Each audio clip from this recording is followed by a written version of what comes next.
Salut les amis, je suis Tai et bienvenue sur l'Ori Jaune.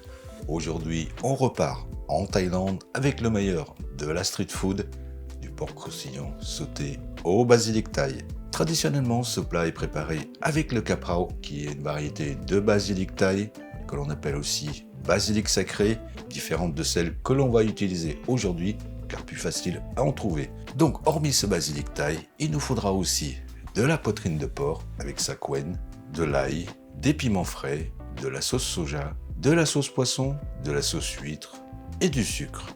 Les quantités comme d'habitude sont à retrouver sous la vidéo en description. Nous, si vous voulez bien, on y va pour la petite préparation. Donc, comme on le disait, la couenne, il faut la garder, détailler des tranches de 2 cm d'épaisseur,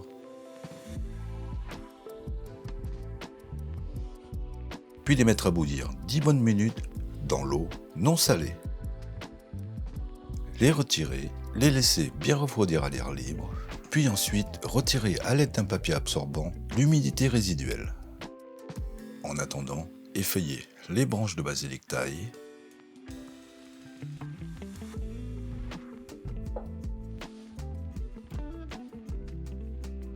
hacher la gousse d'ail,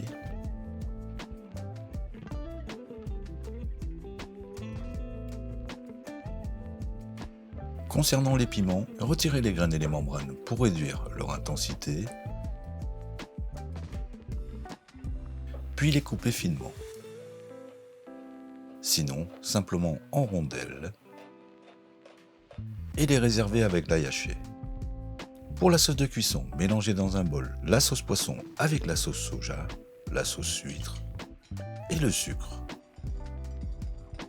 Comme dit précédemment, une fois refroidi et séché, mettre les tranches de porc en friture dans un bain d'huile à 170-180 degrés pendant 6 minutes. Attention quand même aux projections d'huile, n'hésitez pas à couvrir en laissant entrebâiller. Les retirer, puis les trancher. Pour terminer, dans une sauteuse à feu moyen et une cuillère à soupe d'huile, faire revenir l'ail et les piments une vingtaine de secondes, y verser la sauce, ensuite la viande que l'on va bien enrober de cette sauce, terminer avec les feuilles de basilic thaï que l'on va mélanger une vingtaine de secondes, dresser, et voilà, une recette facile.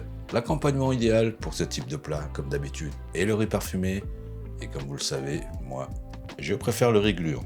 Voilà, toujours aussi simple et efficace comme d'habitude. En attendant de vous retrouver pour une nouvelle vidéo, nous, on vous dit à bientôt et bon appétit.